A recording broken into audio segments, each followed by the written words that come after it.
तो हिंदी रीडिंग में आज हम पढ़ने वाले हैं बहुत ही प्रसिद्ध कहानी बुद्धि का फल। किंवदंती के अनुसार बीरबल अकबर के दरबार में महत्वपूर्ण मंत्री था। बीरबल अत्यंत चतुर व बुद्धिमान था। उसके बुद्धिमानी के किस्से दादा नाना नानी से आपने बहुत सुने होंगे।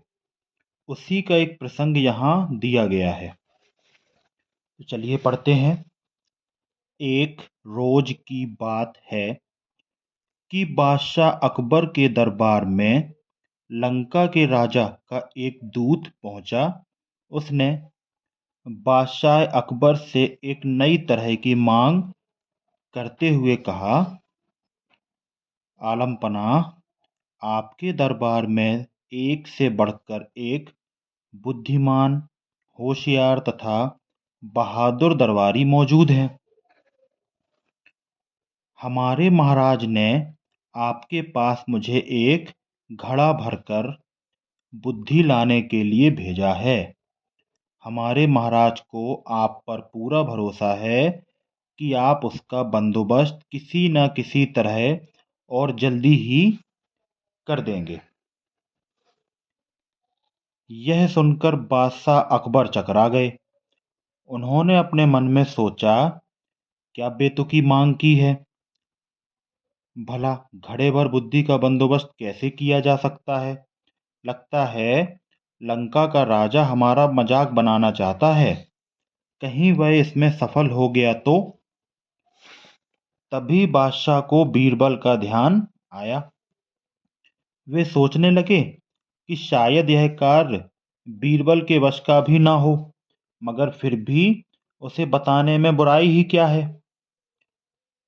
जब बीरबल को बादशाह के बुलवाने का कारण ज्ञात हुआ तो वह मुस्कुराते हुए कहने लगे, आलम पनाह, चिंता की कोई बात नहीं, बुद्धि की व्यवस्था हो जाएगी, लेकिन इसमें कुछ हफ्ते का वक्त लग सकता है।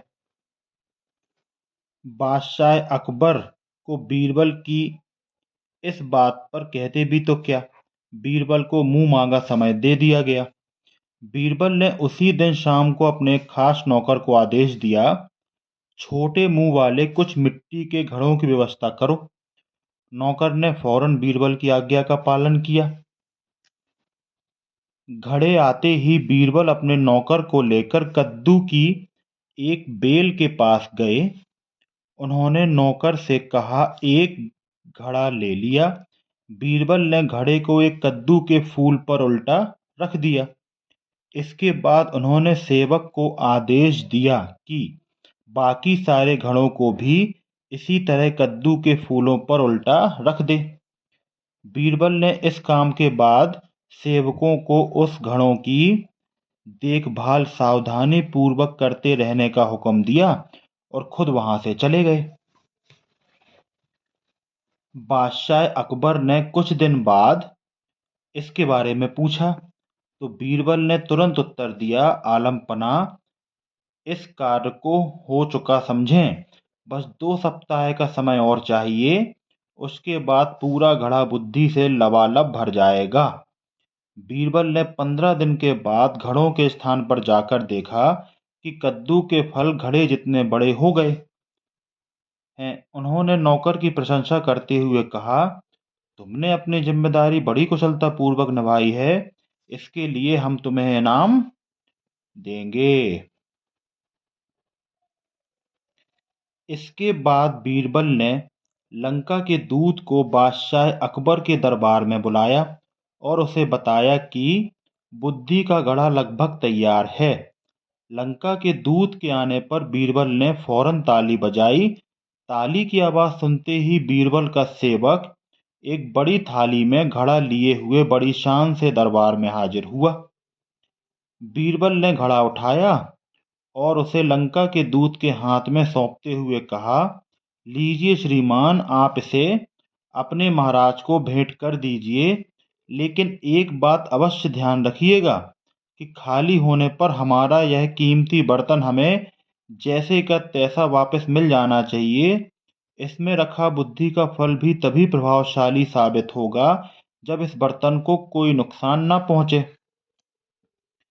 इस बात पर दूत ने बीरबल से पूछा, हुजूर क्या मैं इस बुद्धि के फल को देख सकता हूँ? हाँ हाँ जरूर, बीरबल ने अपनी गर्दन हिलाते हुए कहा। और हाँ, अगर आपके राजा को कुछ और बुद्धि की आवश्यकता पड़े तो ऐसे 5 घड़े हमारे पास और तैयार रखे हैं। परेशान होते हुए दूत ने मन ही मन सोचा, हमारी भी मति मारी गई है, भला हमें भी क्या सूझी। बीरबल का कोई जवाब नहीं है। भला ऐसी बात मैंने सोची भी कैसे।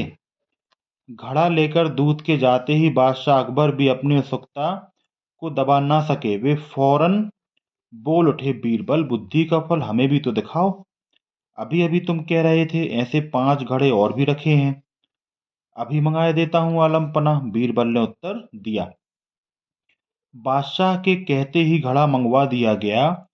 जैसे ही उन्होंने घड़े में झांका तो उनका पूरा का पूरा घड़ा कद्दू से भरा पाया। देखते ही बादशाह को हंसी आ गई। वे बीरबल की पीठ ठोंकते हुए कहने लगे, मान गए भाई, तुम भी बुद्धि का क्या शानदार फल पेश किया है। लगता है इसे पाकर लंका के राजा के बुद्धिमान होने में तनिक भी देर ना लगेगी।